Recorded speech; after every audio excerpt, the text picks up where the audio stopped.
Plains Daily Quill is interested in trying to get the subscribers from the Howard County News, whether they can keep them or not. But for that to happen, they're going to have to give Willow Springs and Mountain View considerable coverage. And unless they're willing to do that, I'm not sure it's going to be in our best interest. So just throwing that out to the board and making you aware of that. And I didn't know if Wendell had anything that he wanted to share about that or not. I know he's been working at it diligently trying to figure out something, but we don't have a lot of options at this point. So, Would you like comments? is that Yeah, okay? sure. Thank you. It's a difficult thing.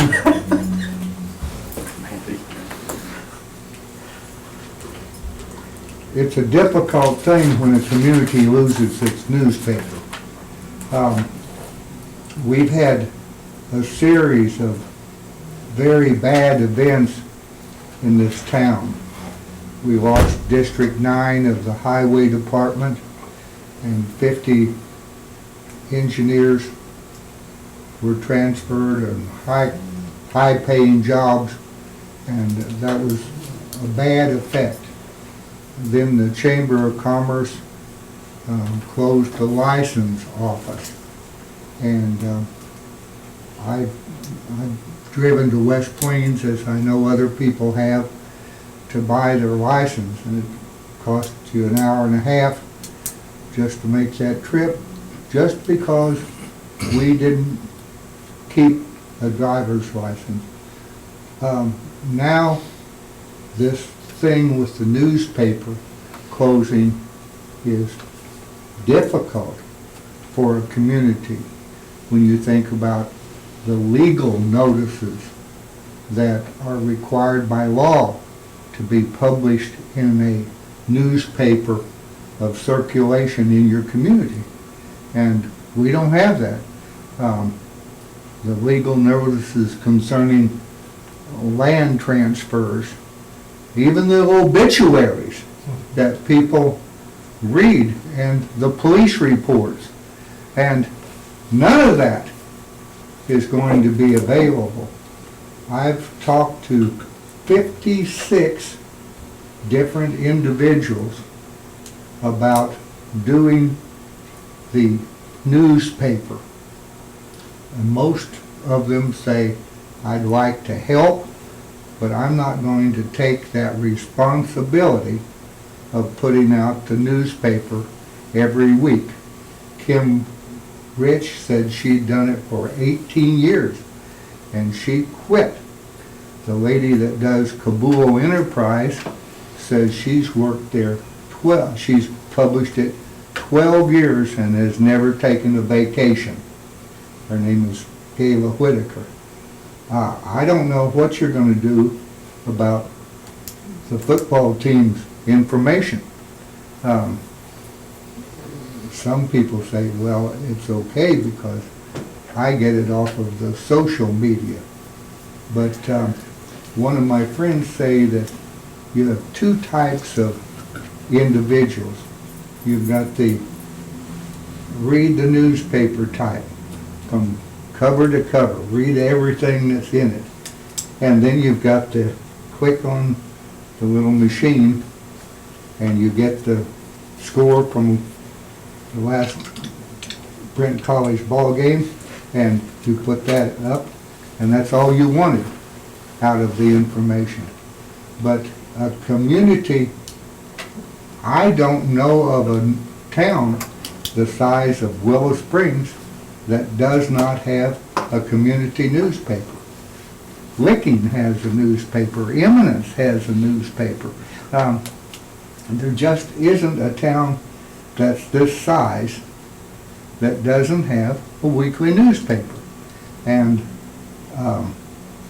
I'm meeting in the morning with a woman who had done some work, but how do you do it? Do you start I've been kicking this around about, do you start an LLC, a limited liability company, so that the owner doesn't get sued if the editor writes something scurrilous about the school board?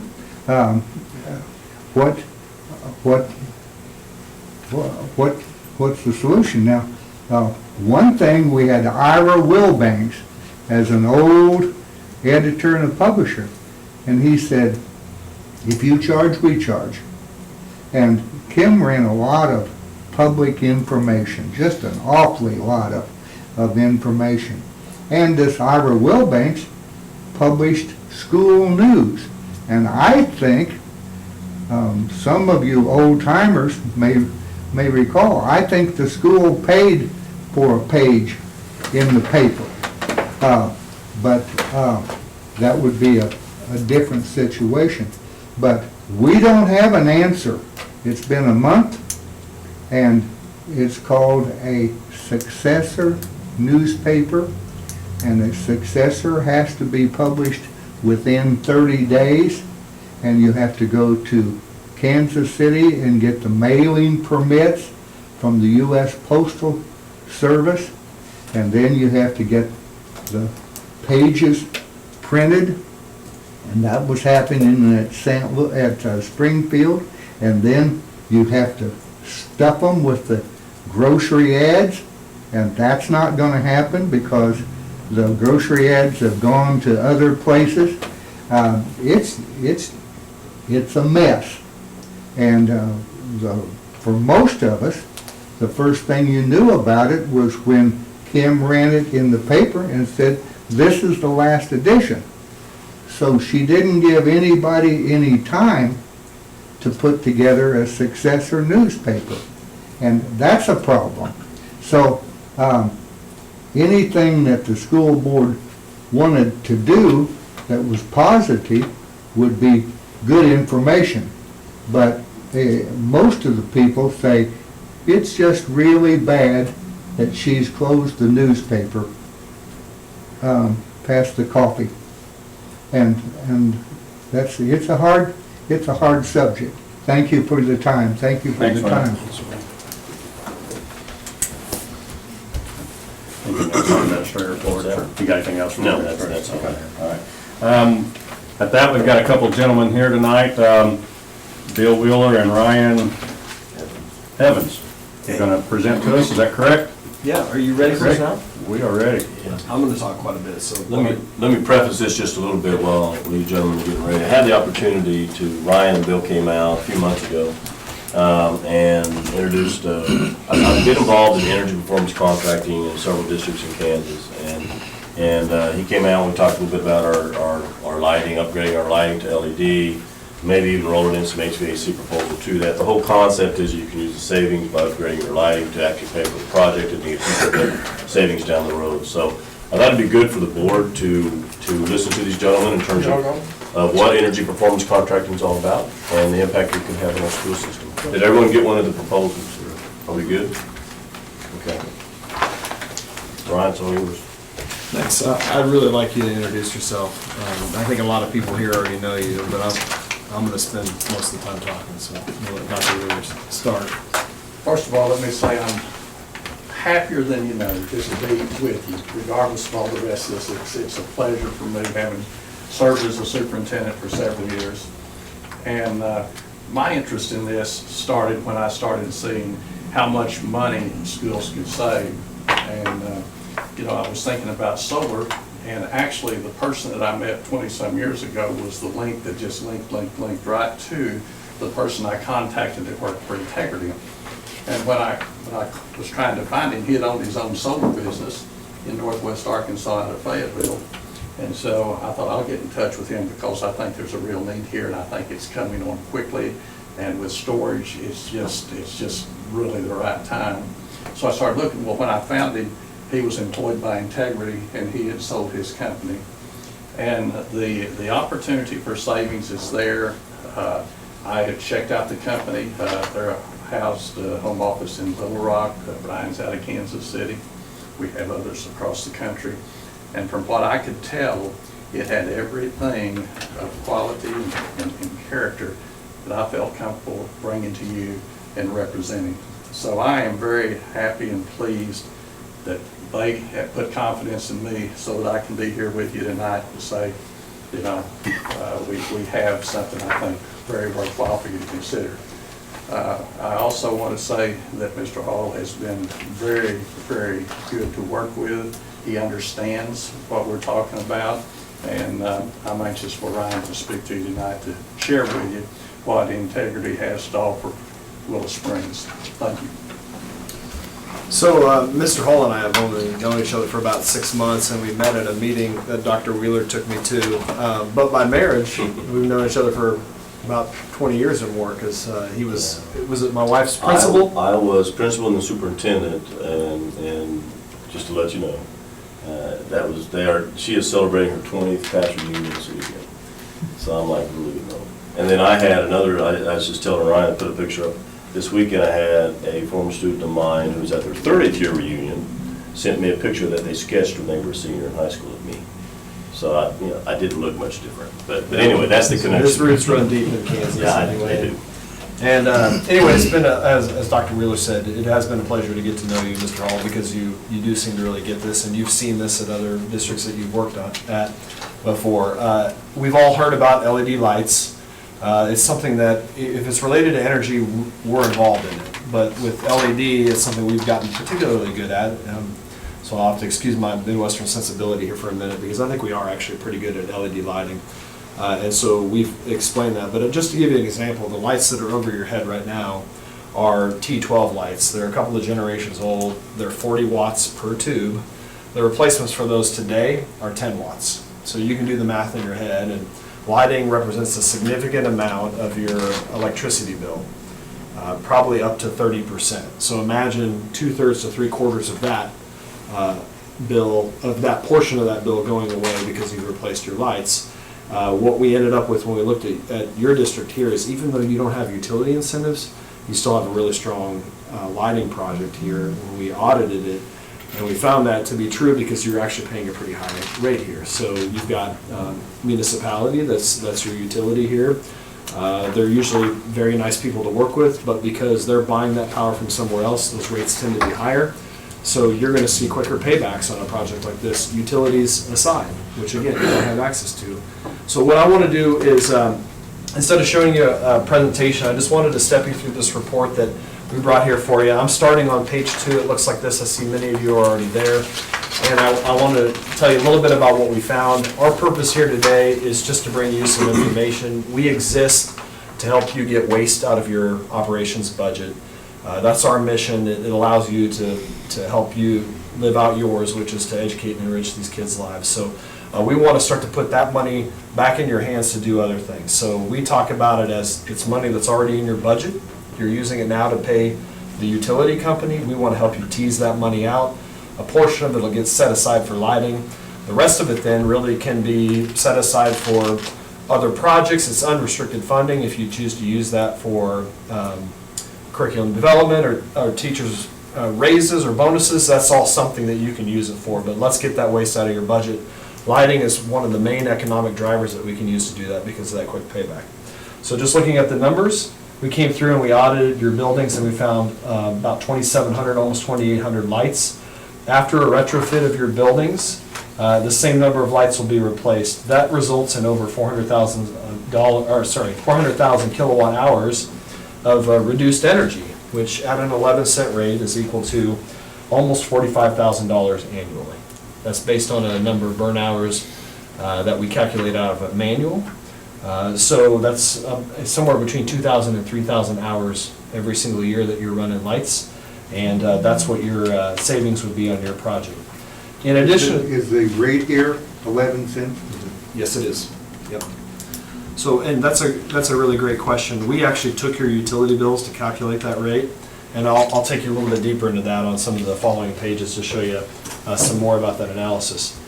Now, LEDs are also different than the lights that are above your head here. These have a ballast with them, and if you've ever tried to maintain these, the ballasts are a maintenance nightmare. Number one, you can lose up to 30% out of a ballast anyway. They go out, you've got to fix them, you got to replace them. LEDs don't have that component in it. So when you look at maintenance savings, we also are able to quantify another $8,600 for maintenance savings. And then, because they're not putting off as much waste heat as the lights above your head, there's also some HVAC savings as well. What that results in is something that gives us a 2.7-year payback. And I think that's particularly strong, because it's a 15-year, maybe even a 20-year product, depending on how long you burn them. And they're also, I should mention at this point in time, they're warranted for 7 years. So you're in good shape with LEDs for many years to come. What I would prefer to talk to you about, though, because I think this is a better financial metric, is your net present value. So your $163,000 investment over a 10-year time period, and bear in mind, these will last 15 to 20 years, but if just looking at it over 10 years is actually going to yield for you about $430,000 in savings. That's in present day dollars. If you want to leaf over to the 2 pages, to page 4, it shows your 10-year life cycle savings is $600,000, but $1 in the future isn't worth the same as what it is today, so we discount that back to today's dollars, and that's where that $430,000 comes from. Your internal rate of return is also approaching 35%. So this is one of the stronger projects that we've seen in the area. Really, anything that's above what you can borrow money at is going to be a viable project. So 35% is frankly outstanding. If you do leaf back over to page 4 again, your cost of $163,000, you know, there's no incentive available, but then you're going to have an annual savings of almost $60,000. So just doing the math, that's where the 2.7 years comes from. There's a little bit more information on the following pages in terms of breaking it down by the school, in terms of what we expect the energy reduction to be for each of these different buildings. So there's 2.5, almost two plus pages there. We added a little bit of information on page 8, just because if you choose to take this to the public and use a little bit of PR, or you want to take this to the classroom and use it with your students, there's some information on there about how that converts to environmental impact as well. So again, I think you've got a really strong project, but I also want to step into the back of this here into a portion that we call feasibility study and talk through this quickly too. I mentioned earlier that LED lights represent one of the best opportunities to be able to do energy projects just in general. And the reason I say that is you've got a 15-year product that pays back in 2.7 years. So it leverages more than 5 times, if you think about that. So if it was, just to make the numbers even, if it was a 3-year payback on a 15-year product, every 3 years, you're saving enough to have paid for that project. So what that really means for you is, if you've got it's a little, let's just make the numbers fairly round. If you got, it's $163,000, well, let's say it's $150,000, and you were to pay that back in 3 years, that means there's an additional $600,000 that's available to you. It's capital that's locked up in your operations budget right now, going to be used to pay the utility company. That's what I'm talking about when we say we should be able to tease that out. And we're totally satisfied with just doing a lighting project for you, and you can choose to use that in different ways, but talking to your facility staff here, there's some other needs in the district too. So we went ahead and created this feasibility study in the back just to kind of show you what that might look like. Now, what I'll offer to you right now is that this is really a piece of Swiss cheese. We wanted to give it enough structure that we could tell what it was, but not all the holes are filled in yet. So whereas the lighting project, those numbers are solid, what we're trying to do here is just take a broad brush stroke to say, you know, what if we did this, what if we did that? So on this page right here, that has this graph, or sorry, this table, your annual electric utility spend is $160,000. If we were to do the lighting project, we'll probably be closer to this low end of 27.5%. If you start to add things like solar, HVAC upgrades, perhaps there's some stuff with insulation or building envelope, we probably could take that closer to 50%. What that means to you is that on that $160,000 electric spend, we could probably save on the order of $44,000 to $80,000 per year. Over a 15-year period, which is the limitations by the state statute 8.231. If anybody's interested in that, please check that out. It's currently at 15 years, proposed to go to 25, but currently at 15. We think we can save on the order of $600,000 to $1.2 million out of your budget by doing something that's more comprehensive. On the next page is, we took one utility bill and we actually extrapolated that into what it would look like annually. So we do a lot of schools, so we kind of know how they load up. So this is probably pretty close, and this again gets you in that order of $160,000. Your electric spend, so discounting, gas, propane, water, anything else you're doing for utilities is 80 cents per square foot. Your energy cost per student is almost $200 per student. That's a little high for electricity. It's a little higher than what we would typically see. Obviously, a big portion of that is going to be addressed through lighting. The next several pages talk about kind of what we do. So we talked about why we do it and how we do it to this point, but this also shares with you a little bit about what we do. I'm not going to go into detail on this. I'll leave you to look at that, but feel free to ask us questions about that. This page here just talks about what your square footage is, your electricity spend. We haven't analyzed your gas bills yet. Again, this still has some holes in it. You can see from this picture here, which is yours, this is your property, that there are several lights that are burned out. These look to be actually the same product that's above our head here. They're on when maybe perhaps they're not even in use. So there's probably some opportunities even outside of lighting, just getting stuff scheduled that we can address that's going to really help you. The final 2 pages I'm going to share with you are, we're going to look at side by side kind of what a lighting only project looks like if you were to choose to finance it.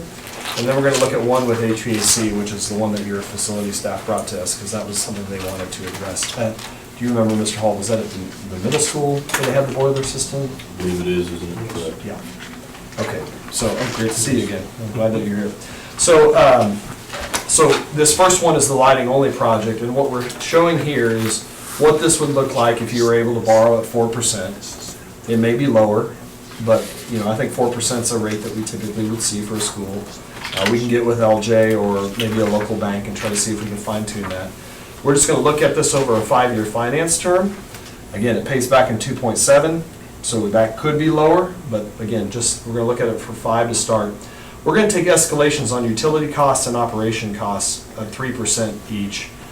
And then that utility savings, as we showed you in the lighting project earlier, is at about $50,000. I like round numbers, so I just rounded it. The operational savings at $8,600. And you're bringing no upfront capital to this, and there's also no utility incentive. So that's $165,000 that we're going to finance. So in this third column from the right here, if you do that over a 5-year term at 4%, that actually equals $185,000. So there's an extra $20,000. That's your cost of money for the 4% financing on that project. But if you look at the utility savings and the operational savings, and again, these can be guaranteed from our company, so that you're guaranteed to hit those marks or be better than those marks.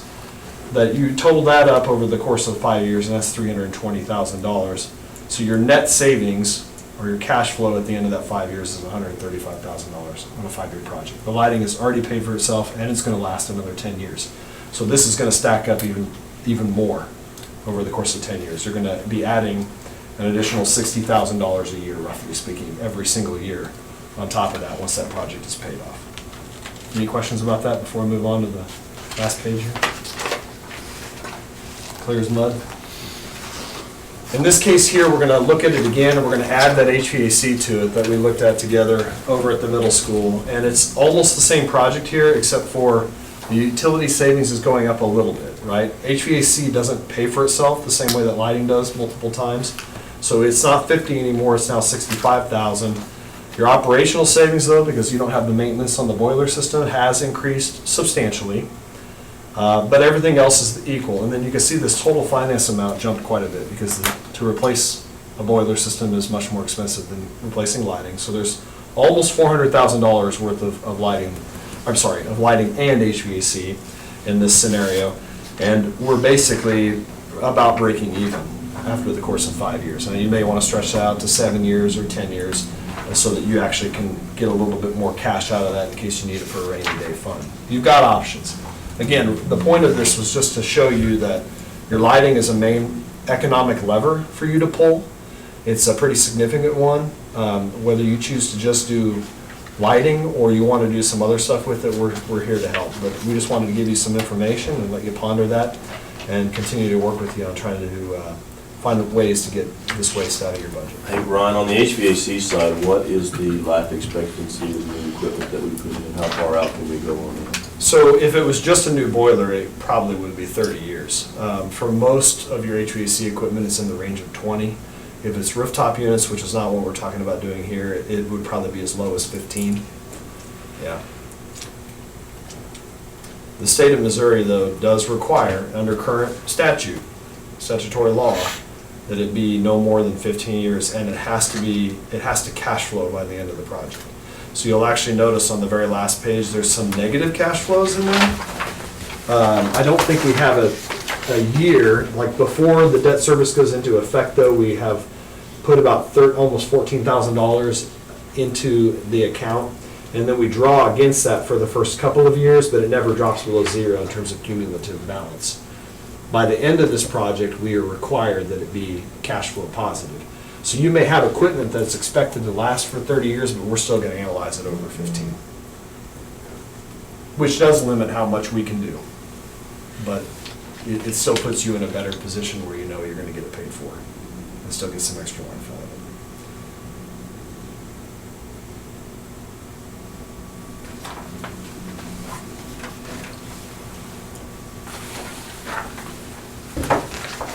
You know, I understand the light project, I understand what we're talking about there. When you give me a little bit more information about when you talk about doing an HVAC project, what exactly we're doing there? What you're Well, it's not fully defined yet, but what we're looking at in the middle school is you've currently got a boiler system with old radiators there.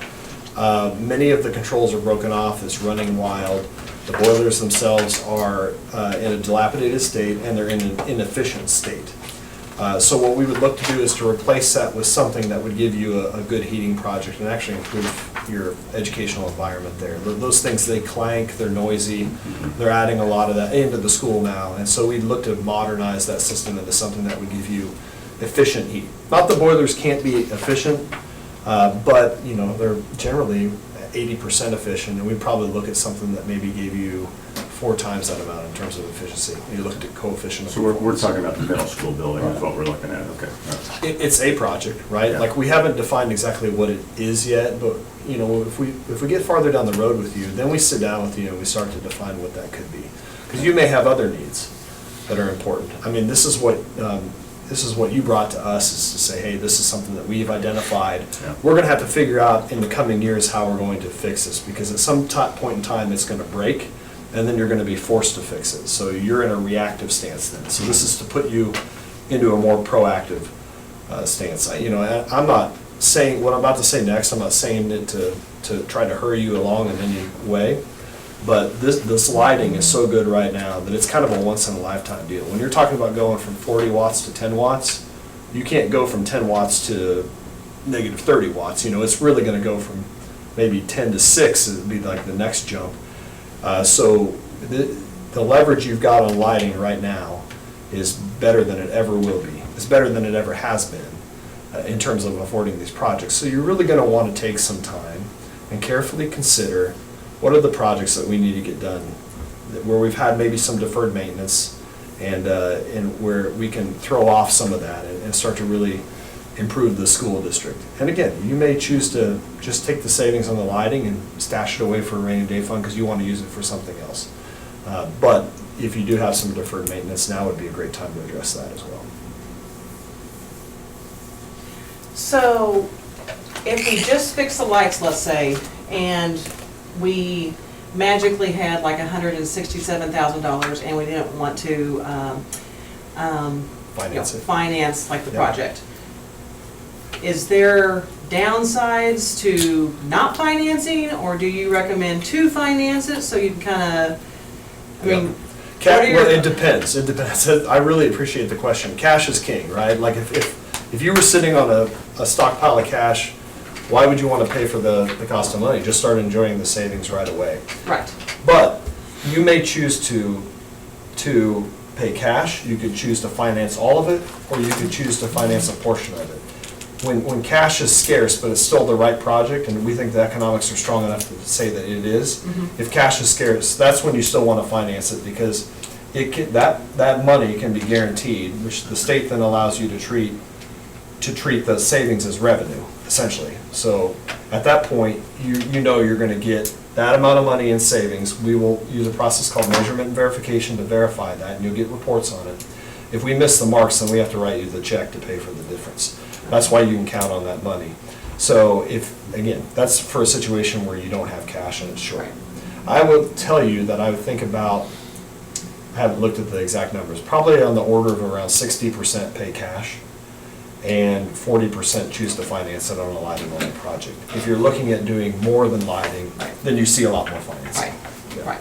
Yeah, a lot of them choose to pay cash for it. Yeah, I think the advantage that we have in our situation is we could pay cash, but we also have a 8-year roofing plan that we're working on Right. right now, which is gonna take us out to quite a way, Right. which is also combined with our transportation plan as well. Right.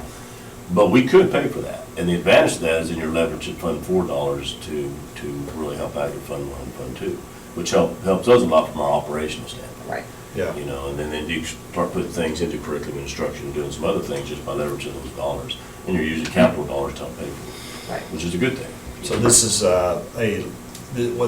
what they created with the statute, 8.231, is a legal means to transfer money from Fund 1 to Fund 4. That's what we're talking about doing here. It takes it out of operations and you put it into capital improvement. Right. Anything that's left over, the gravy on the project, is essentially unrestricted funding in your budget. It doesn't all have to go to Fund 4, in other words. Right. It can, but you can use it in other areas. What kind of time frame are we talking about on a project like this? How long does this take to do? I mean, lighting can be done at any time. But once we start the project and once you've done the lighting, it's like one bullet in the gun. That was the point of that thing earlier about if you're gonna do anything else with it, you really need to figure that out now.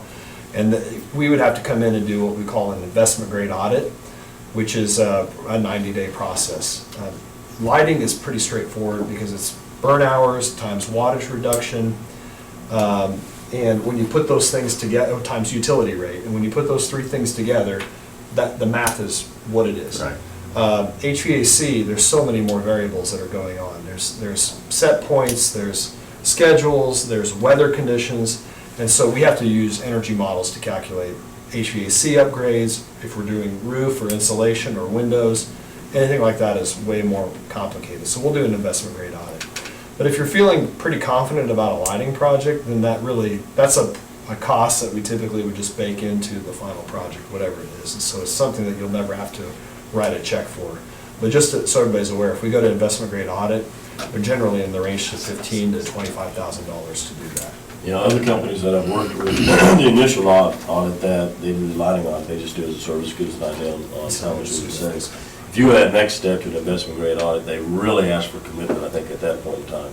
At least other companies I have from the board saying, yes, we're going to move forward, because at that point, they're investing a lot of time and dollars into doing the audit. And so then they would expect you to be able to have, the board would at least pay for that. I don't know if it does that or not. We're asking you to get some skin in the game, is really Right. what it boils down to, because we're gonna commit a whole bunch of time and resources to it. And if you were to choose not to go through with the project, and we provided you the roadmap, that's still worth something to you, so we'd want you to pay for that roadmap at minimum. Now, we had talked earlier, because it may be something, as you shared, that if we want to roll an HVAC project into this, it's going to take more time to develop that. Yeah.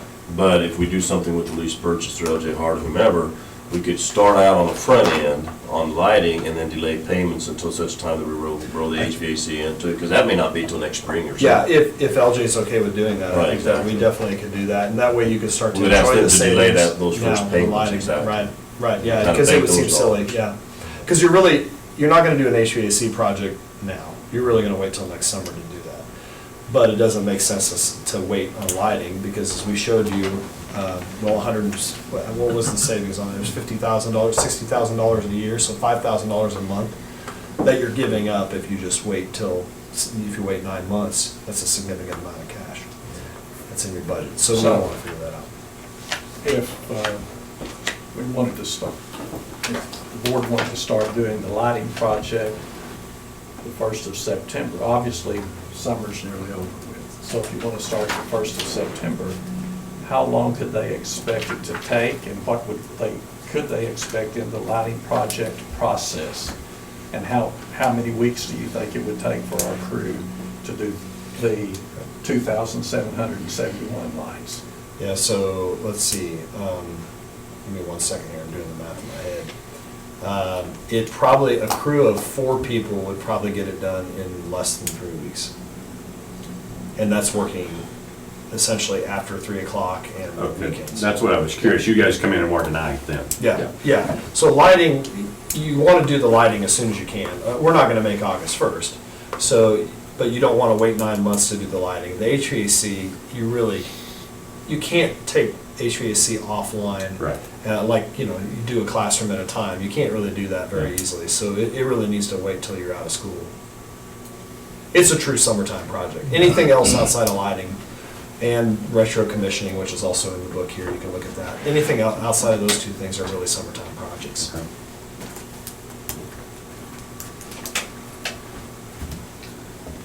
Any other questions for these gentlemen? Thank you so much. We appreciate your Thank time tonight and let us come in and talk to you. And feel free, I know there may be other questions that come up. You can discuss it once we're gone and out of here, but if there's any questions, let us know. There's one thing that you didn't mention that just came to mind that they might be interested in knowing, and that is that we do have our own light bulb. I think that's important to know the quality Yeah, of it. let me talk through that really quick. So our light bulbs, if you were to take all the major brands, whether it be Philips, Lithonia, Sylvania, Cree, any of the major brands, our light bulbs are the same light bulb. The lights come out of the same factories as ours do. What we've done, because we recognized it early on as one of the, about 5 or 6 years ago, as one of the main economic levers to make some of this other stuff go, if we want to get in more HVAC or whatever, we had to be really good at lighting. So what we've done is we've cut out 3 layers of middlemen in our lighting product, and we will white label it. So it comes directly from the factory to our warehouse in North Little Rock, and from there to your project site. So that way we cut out the wholesaler, we cut out the distributor, we cut out the contractor. All 3 of those have markup.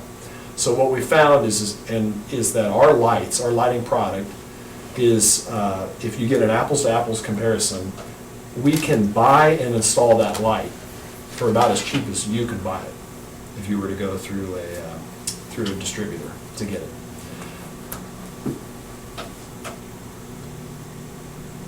That's what you intended? Yeah, but I wanted you to tell them also that, a local electrician that operates out of the back of his truck or whatever cannot provide the warranty, typically cannot provide the warranty and the quality that you talked about tonight. Yeah, so our lighting product is pretty good. And none of us in the room, including myself, I come from an HVAC background, or lighting experts, but since I've been working for this company, I can tell you our lighting product, it's it's not the most expensive product that you'll find on the market, but for what it is, it gives you the best value. You can always find bulbs that are cheaper, and even because of our price advantages, you can find bulbs that are cheaper. But they're either not going to have the efficacy, which is the term that they use to tell you how much light you're getting out of it for the amount of power that's going into it, or they're not going to have the lighting quality. So if you don't put out a specification sheet when you go to bid this that gets an apples to apples comparison, it becomes a race to the bottom, and you're going to put kids under lights that are frankly going to be inferior in quality and not put out the really good quality light that they're going to need to be able to see to do their work. And you're going to be stuck with them for 15 years. So it's just something to be aware of, that you want to make sure that you get a good comparison there. And we're here to help. We're not here. We're not a lighting company. It's something that we do that we're good at. But it's really about getting those economic advantages and getting the best performance out of the product as well. Because you're going to have these lights for a while. So you want to make sure that they're good ones. Different lights, I understand, emit different spectrums. So It's true. your lights, what kind of spectrum? Our base product is 4100 Kelvin, so it's going to be a little bit wider than what you're seeing here. These are probably, they're below 4,000, maybe 3,500 is what we're looking at. It's a little hard to tell in this room right now because you have these extremely yellow lights over here, which are like 2,700. These are 3,500. These will be a little bit wider yet. LEDs come in about any color temperature you want. The higher K value, Kelvin value you go, the more blue they become. They get more blue light spectrum. The lower it goes, they get to be more yellow like what you're seeing over here. Our standard product is a balance between the two, and the reason we offer that as our standard product is because it gives you more visual acuity when you're working on something. So if you're in an art classroom or something like that, you need to be able to see all of the colors fairly equally. And but your eye can play tricks on you with it too. So I had a superintendent tell me recently that they really like 5,000K over 4,000K, and when I asked him why, he said it's brighter, and in reality, it's not. If it's a equal comparison in terms of the amount of lumens that it's putting out, it's not. But your eye sees blue light easier than it sees yellow light, and so it's going to be a bit of a trick. Now, that being said, we can get you any color temperature that you desire, and if you want us to look at it and mock it up for you between 4,000 and 5,000, that's something that we could easily do. But 4,000 is my recommendation I usually start with. Is there a difference in price? No. Okay. And just from what I've seen, what I've have messed with at school, the brighter they are, the more complaints we have. Around that 4,000 mark is where the students seem to be comfortable. Right. Otherwise, after that, we start getting complaints about headaches and it's too bright and that kind of thing. Yeah. So it's I'm going to get a little bit into the science here behind it now too. Blue light does have advantages. You want a good balance of blue light because blue light, you have sensors in the back of your eye that actually, when they sense blue light, it stimulates you, it wakes you up, your body stops producing melatonin, it starts producing serotonin. Your students are going to have better test scores under blue light. It's also why we tell people, after 6 or 7 o'clock at night, don't let your kid stare at their iPad anymore because it's keeping them awake at night. They're not sleeping as well. Because we're designed at sunset to get all that blue and rich light that we got during the daytime all day now is going away, and we need to start producing melatonin to sleep well at night. That being said, so that's the physiological effect of blue light and why you might choose a higher Kelvin temperature to do it. There's also a psychological effect that goes along with it. If you walk into something that's with a really blue light, it feels clinical. It's not a warm feeling that you would tend to experience. So there's a physiological effect. And again, I wasn't expecting to get into the science tonight, but that's why we settled on that 4,100 Kelvin temperature, because it's really the best of both worlds. It's giving you a good physiological effect, but it's also giving you a good psychological effect. So that's kind of the science behind where we settled at 4,100. It's a little higher than these, so you're getting more blue light spectrum than you would have out of your fluorescence, but it's not as high as we could go, and we certainly would be willing to go, and some choose to do that, but most like the white light, and you get less complaints from it, and it's not physiological, it's psychological, is the reason for that. If some classrooms, perform better under the higher, could you do that? Yeah. Okay. And we do that often, and actually we can do, for certain classrooms, you may ask us to come in and put color tunable, Yeah. which is a more expensive lighting solution, but done in small amounts, it's not going to greatly affect the economics of this project. And that would allow you to go, like if you were getting ready to do some testing, or you had like a SPED classroom or something like that, and you needed to have some more of one color and then back it off later, that would be ideal.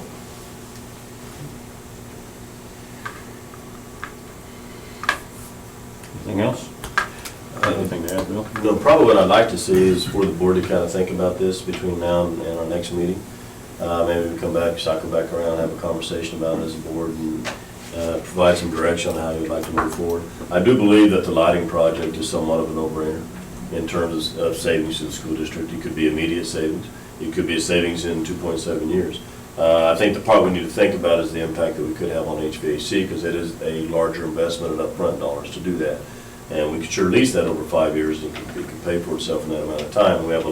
We still have guaranteed savings down the road beyond that. And at that point in time, we have basically new HVAC across, at least at the middle school, whatever we decide to do for that project. So I think it requires a little more thought on that.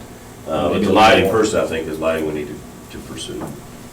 But if you like the lighting, but are still curious about the other stuff, I think a conversation we would have relatively soon is with LJ Hart to make sure that we can do that deferred type of a situation and make sure that that option is available to you. Prior to our meeting in August, would you like for me to visit with LJ Hart and see if they would be willing to offer us that option? To be able to delay first payment on the lease purchase until after we get the HVAC completed, which would be next year. But do the lighting in the fall. Then we could get some guaranteed savings on the front end with some kind of project. Would you like for me to visit with them and see if they would even allow us to do that? Yeah, I'm I fine mean, with it's just that. another option, so. Yeah.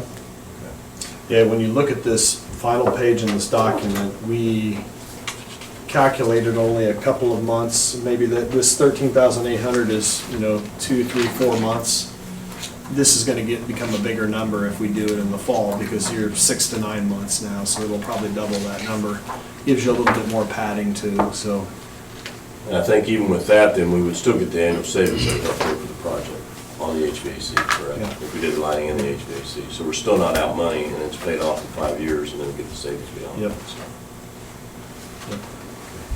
And plus, I think we have an HVAC system in the middle school. We put a big Band-Aid on here a couple of years ago that Yes, is gonna sir. go away. This would be a long-term answer. Yes, a long-term it's gonna solution. come back to haunt us Yeah, before too many years. yeah. So we have a bus plan and we have a roof plan. Have we done a, HVAC plan yet? No, we haven't, except we did replace a 5-ton unit that is on the elementary cafeteria. And we don't have a plan in place right now, we just basically as needed, and they need to be replaced or replace it. And I don't know, Mike, where are we in terms of our HVAC across the district in terms of units? In elementary cafeteria, that was a 10-ton unit. The second one, the first one we replaced when Dr. Hutzel was still here. Right now, we've got a lot of equipment that's 10 years plus. So we're gonna be looking at more expense down the road before long. If we did an investment grade audit, we would look at every bit of your HVAC. We would choose the projects that are the most critical to do with the money that we have leveraged out of lighting or whatever it may be, and to do those first. Like, we're talking about the stuff that's getting ready to fail. You don't necessarily want to replace all your HVAC at once. What you need is a roadmap that says, you're going to replace this amount now, 5 years from now, you're going to replace maybe another third, 5 years after that, another third, and then you keep doing that. That'll keep you out of that deferred maintenance thing. But if you replace all of your HVAC at once, and I don't think there probably is the money in this project to do that for the school, even if it was warranted, but what happens is, when you do that, is that it all starts failing at the same time. And so for, down the road in the future, you really want to get yourself out of that situation and spread that out.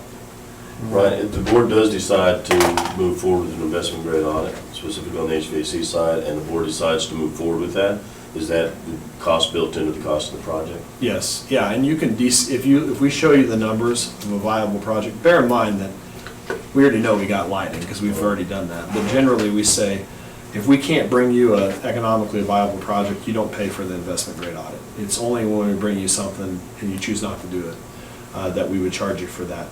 We know we've got lighting, so it's safe. So if you chose to de-scope us back to lighting only, like you looked at all the math and the other stuff and you said, I think we just need to do lighting, then that would be okay. That would be a deferred cost into the construction of the lighting project.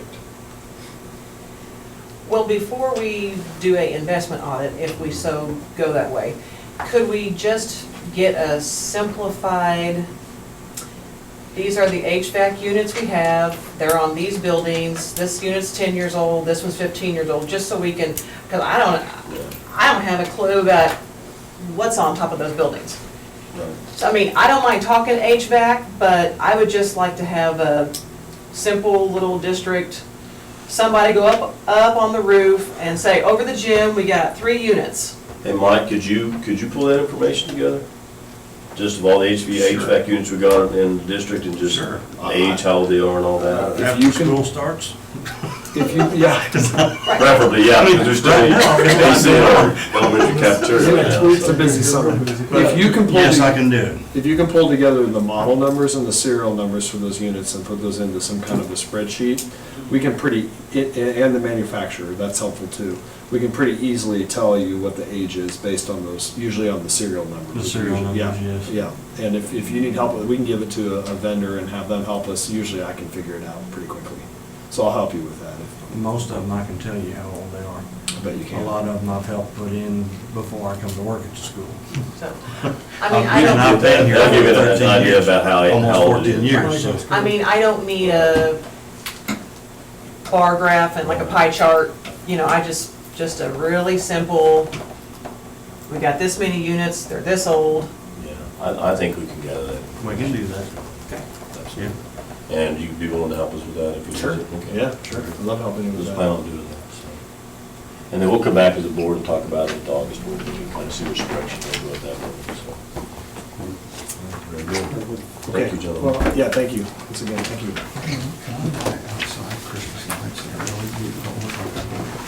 They don't look like they're blue? I imagine they may exist. I don't know if we carry those, but I've ever seen it. I mean, I've got all kinds of Christmas lights outside that are LED, and then I'm gonna buy LED and I put them up and they don't look the same, so it doesn't look right, and my wife isn't happy, so that's why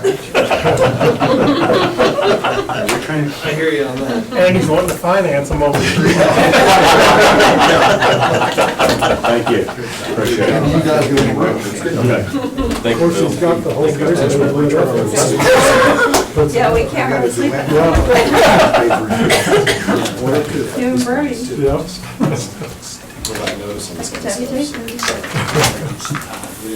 All right. What we got going on? Thanks, Ryan. We have, basically, we're wrapping up a lot of them. The Tunnel Pointing project has been completed. We have the final payment, which will be approved by the board in August.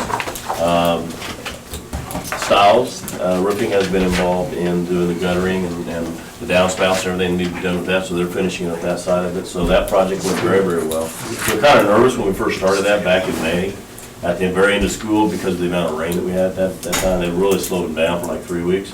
But then we hit a dry spot for about 4 or 5 weeks, and they really went to town. And so that, we had a final walkthrough a couple weeks ago and did a punch list on it, and so things are looking very, very good on that one. So that project is pretty much just about completed. The other projects we have, I know Josh is busy just, and Mike, just trying to get everything done. I know we replaced the 10-ton unit above the elementary cafeteria, and you're still in the process, I think, of hooking that up. We have one of our units that we had to move that connects the upper and lower hallway at the elementary that we're moving, that came out as a result of the tuck pointing project and the roofing project that we're relocating to make it easier to be able to do maintenance on that. So we have that going on as well. I know Josh is involved in the sped trailer, portable classroom, pulling up all the carpet because it's in really bad shape, and trying to find out, replace a lot of the flooring underneath, and then going back into their tile or carpet to replace that. So that's kind of a major project they're just trying to get done on the back end here.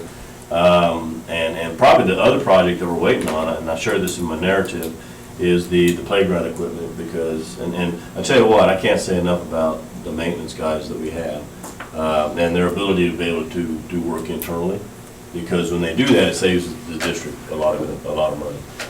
For instance, Josh went in and basically took out all the playground equipment himself and reported concrete pads in both of them, you know, and so when we do things like that, it's just the amount of dollars that it saves the school district is pretty amazing. But as it stands, we have 2 concrete pads right now. And the equipment was supposed to arrive the first week in July, which it has not. It's supposed to be installed this week. Well, they're behind in production, and so now they do not plan on the equipment, the playground equipment being delivered till the last week in July. And then the installers are behind as well, because the weather's slowing them down, going from project to project to project. So now they're estimating middle of August before they arrive. So we probably will start that project just about the time school starts. So I've already visited with Mr. Cottingill about the fact that he more than likely will not have playground equipment when school starts. We're hopeful that by the 1st of September, that project will be completed, because they have to not only install the playground equipment, but then they have to put the port in place rubber that comes in behind it. And so that's going to be a week or two to be able to get that finished. So we're running behind on that one. We are going to close Mumford Gym the last week in July to the first week in August. We've hired American Gym Floors to come in and refinish the floor. And so that it'll be closed at that point. The gym we will reopen the week of August 5th. Those are the major projects that we've been working on. Other than that, the custodians are working at getting all the buildings ready to go for school. They're well ahead of schedule. I've been around talking to them, they feel pretty comfortable about where they are at this point in time. And so we feel good about that. One of the things, and I'll share this with the group, it doesn't really have to do with summer projects, but I think something, I already had a phone call today from it, and Tony, you shared an email with me last week, I think, but the change in the statute in terms of when school will be allowed to start beginning next year. And beginning next year, no school district in the state of Missouri will be allowed to start school within 14 days of Labor Day. And so that pushes the start date back to, I believe, August 24th. Will be the earliest that you can start school next year. So what that will do, to give you an idea, we're starting school August 14th. So it's going to lengthen the school year, obviously, and so we're going to have to find the day somewhere. It's going to have to be in May, I would imagine, unless we look at breaks throughout the year. So that's something to keep in mind, that when they looked at it, they were trying to figure out how to do it and make it retroactive to this year, but all the districts already had their calendars built, and so it was tough to do that. So they're going to put that in place beginning the 2021 school year. So that's just something to keep in mind as board members, because we'll have to make sure we include that into the school calendar for next year. Kind of took a little bit more local control away from us, didn't they? They did, and in the interest, they said, of tourism and the state fair and all the other stuff that's going on, that they just think that we need to really keep kids, extend their summer. So that's kind of what's happening. So you're probably not going, first semester's not going to probably end at Christmas break. Well, I don't know. I mean, we really need to take a serious look at that, because I've been involved where we've had with calendars in other school districts where you had lopsided semesters, as much as 10 to 15 days shorter on one end versus the other, which isn't the best thing. The other thing, though, that you don't like to do, especially for high school kids, is expect them to come after Christmas and take finals. And I've had to do that as well, because then it's like you extended a week or two into the second semester, so then they have to study over Christmas break for finals. So you really don't want to do that either, and so I think we need to do what we can to separate, split it at semester, split it at Christmas break, and see what it does to the length of the semesters. It is an issue more for high school than anywhere else because they operate on semester courses. So some courses that are semester courses are going to be shorter if you schedule them in the first semester versus second semester. So I think we need to look at that, Brent. But I still don't like the idea of extending the first semester into after the first of the year. I just don't think it's good for kids. So, but we'll have to look at it. And again, and the fact that we lengthened our school day helps, because we still have to get X number of hours in it, so it may not have as dramatic an impact on us. Because we built in quite a few hours into this upcoming schedule, just because we were able to do that because we lengthened the school. But other than that, as far as summer projects, we're doing well, and again, I can't say enough for all the maintenance and the guys and the custodians and for all the work that they're doing, because we're on track, we're ready to go. Thank you very much. All right, very well. Anybody got any questions on that? You? Yes, so this year, what did the law say? Because we made it, because it is when we made the vote, we said we're not starting, or we're starting 10 days after August 1st? Right. Or what is that? We're doing it August 14th. The way the statute's worded for next year is that no school district will be able to start sooner than 14 days before Labor Day. What does the law say right now? I don't think there is anything on that right now. Well, there was a date that was set, you can't start before this date unless you have the hearing that we've always had in the past, the calendar hearing, where we say we're gonna start more than 14 days Well, before. and that's written at the bottom of our calendar. Yeah. Yes. Because we had to provide notice to people that, hey, by the way, we are starting more than 14 They days. took that provision away. They're not allowing us to do that anymore. Okay. Now they're saying you will not start. Wasn't there something at one time in there about a farming community though, that you declare a farming community or something and you can start school earlier than So with the- Yes, probably years ago. Is that right, Wendell? Hey, how about that? Any chance that you'd have a conversation with West Plains schools who are in a similar position about extending the hours to 3:30? Possibly. I think we can sure look at that. If we lengthen the school day, that's going to sure help us in terms of being able to get the hours in when we can't start till later. With West Plains School District, so much of our schedules depend upon what they do, especially when we have so many kids that go to the career center and their breaks, when we have to put our breaks the same time they put their breaks, because if we don't, they're out of school, our kids have no place to go, we go to the career center and all that. So yeah, I wouldn't mind having that conversation with them. I think we all need to kind of work together in terms of what our calendars are going to look like going into next year, knowing that nobody can start before August 24th. It's gonna be interesting too to see how that impacts our fall sports games too. Because right now, first day of practice is, I think 14th or 12th, I think 12th of August. Go back to the old tour days, they'll be real happy about that. Oh, yeah. Yeah, that'll be interesting too, I hadn't thought about that. I think they We'll see what Michigan have does. some more limitations now in the Yeah. rules about that than they used to I have. mean, they may be practicing 2 weeks before school starts, which could be interesting, Used to be. so. well, We played football first week of school. Actually, well, last year really surprised me because I think our first day of practice was in July. I think Yeah, like the they- last day in July or They something rolled like up- that. I think then they rolled the calendar a week. Yeah, yeah. So, All right. Like, any comments from guests tonight? All right, move on to items for action. we've got policy revisions. Oh. Yeah. Did we miss? Item D. Oh, yeah. Sorry. It's okay. And really, I mean, it's a formality anyway. I don't know if you guys read through the policies, but these particular policies are policies that we have with respect to, we need to put a complaint process in. The fact that if anyone alleges any discrimination in any of our federal programs, that we have to not only acknowledge that complaint, we need to have a process in place and communicate that process to folks in terms of how we're going to handle that complaint. We need to know who the compliance officer is, and it specifically really has a lot of discrimination, anti-discrimination type language that's in there. Basically, the compliance officer would be the curriculum director, which is Chris Wagner. And if for some reason he can't handle the complaint, whether he's involved with the director or whatever, then I would be the alternate person who would handle that complaint.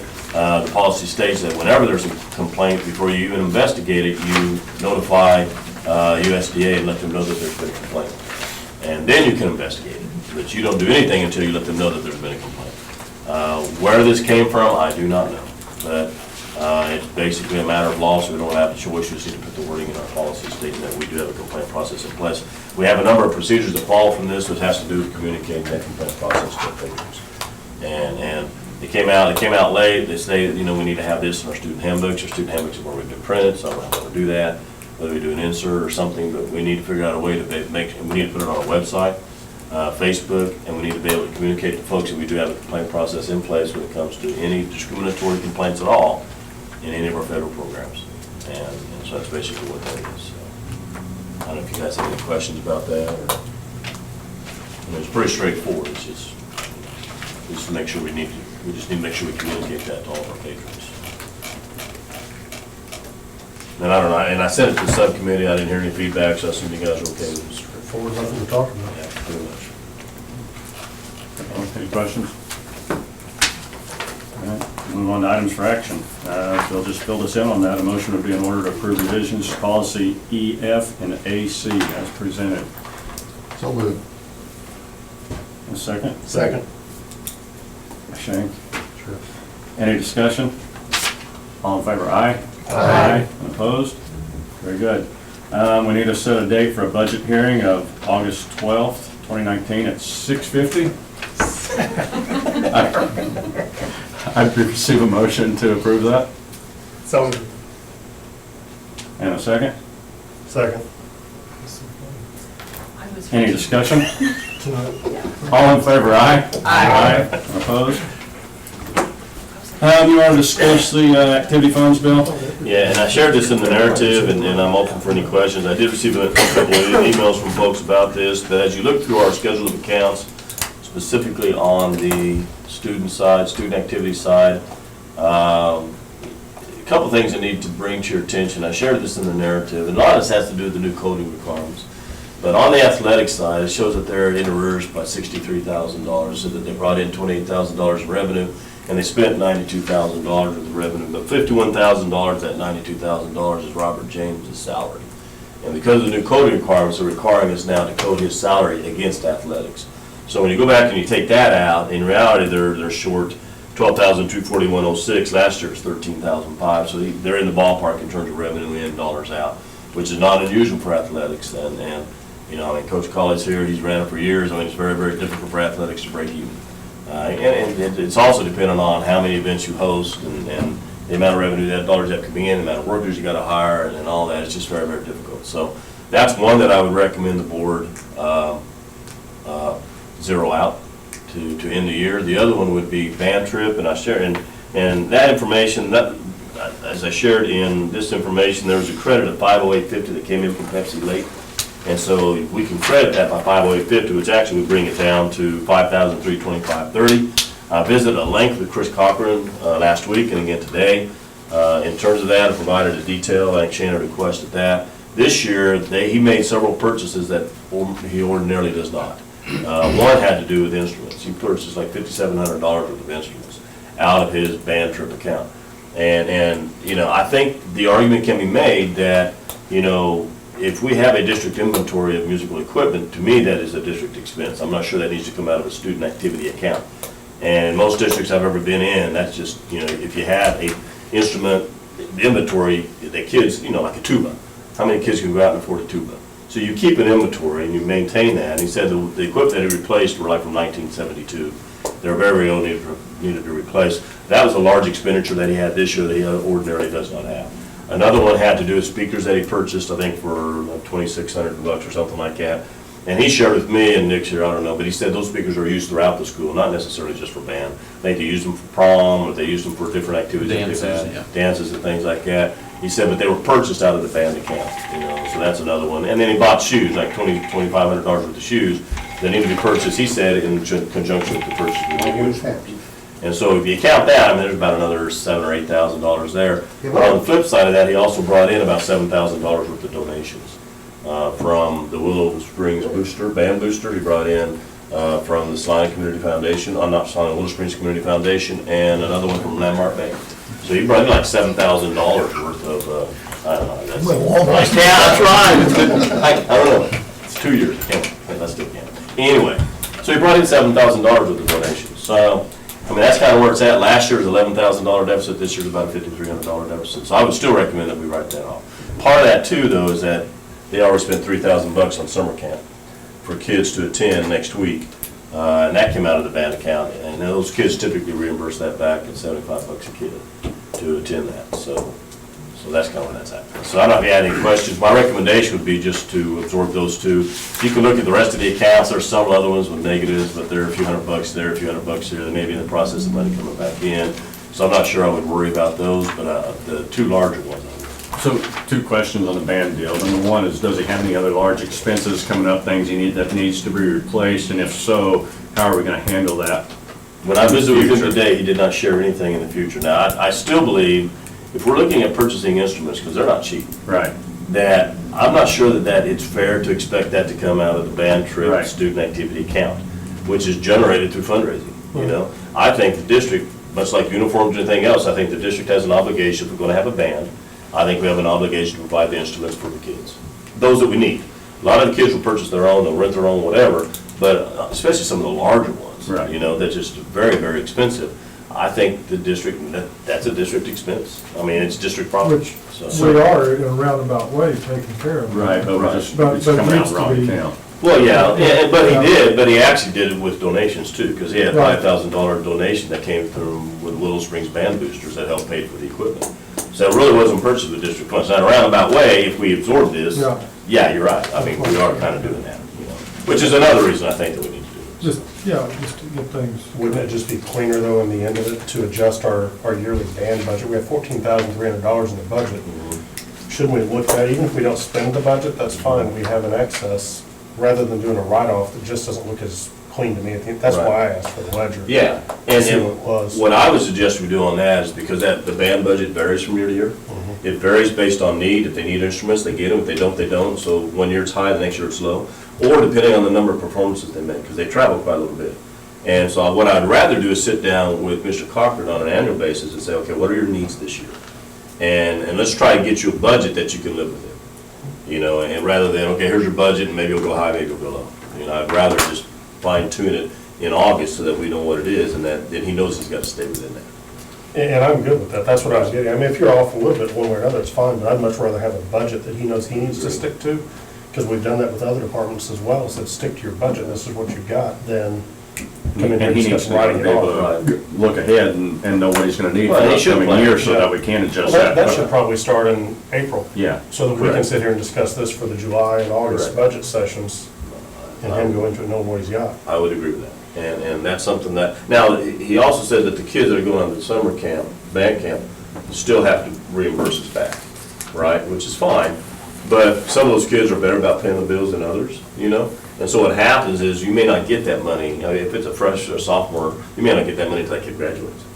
You know, because it's like, you know, that's kind of a condition, I'll say lightly, but they have to have all their bills paid before they get a diploma. So you may not see that money immediately. Over time, you'll see it, but it's not gonna be in here in the next How are month. we tracking that though? There's what? Well, How many kids are in the high The school band? office 45, tracks, 50? no, the office tracks it, because he turns it into the office, and the office knows who owns for that. And so that goes on their list of fees that they have to pay, so. So, when I look at the general ledger, which is for the whole year, the band had a $14,300 budget, and they spent $14,213. So page 5, so of like the big general ledger thing. So where did this 14,000 go? Or was this still the, No, that's student, this is separate, that's his regular budget, that 14,300. What Okay. page was that on? page 5?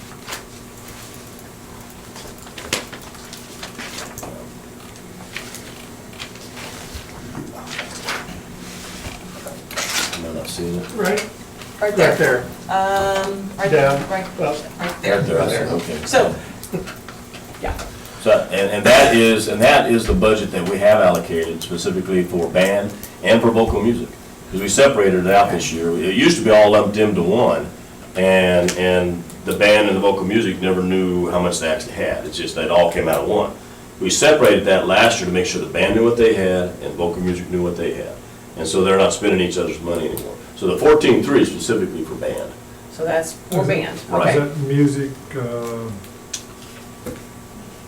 what is that? Well, I mean, that could be, and then, I think it intermingles. I think that's for supplies. I don't think it's for equipment. I think it's just for Right. supplies for music. Right, And when they do concerts, because they have to Right, but purchase their music. big cost. Yeah, and they have to pay the copyright, and they call it copyright, or what's it called, where you purchase music, but you have to pay for the rights to play it. Right, And so I think a lot of that goes toward that.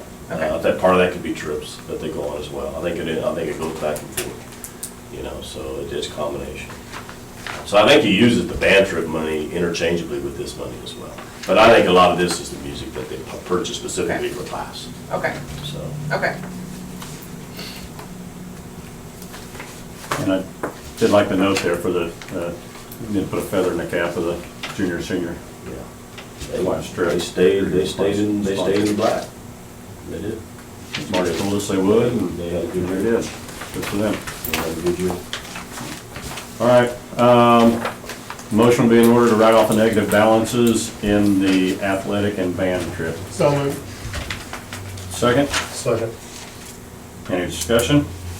All in favor, aye? Aye. Opposed? Very well. Anything else for open session tonight? I receive a motion to go into executive session, So moved. and a second. Second. Do that by roll call, Aye. Aye. Aye. Aye. Aye. and aye. Very well. You just gonna stay there now. You do the first one. You keep Nick first. I don't need mine. That means I need to go. Yeah, you need to go. That's a good thing. I was thinking that was. You know, I was ready to go. Thanks for coming, Donovan. Yep. See, Mike. If you guys have any questions about any of that,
That, I didn't see you turn that off.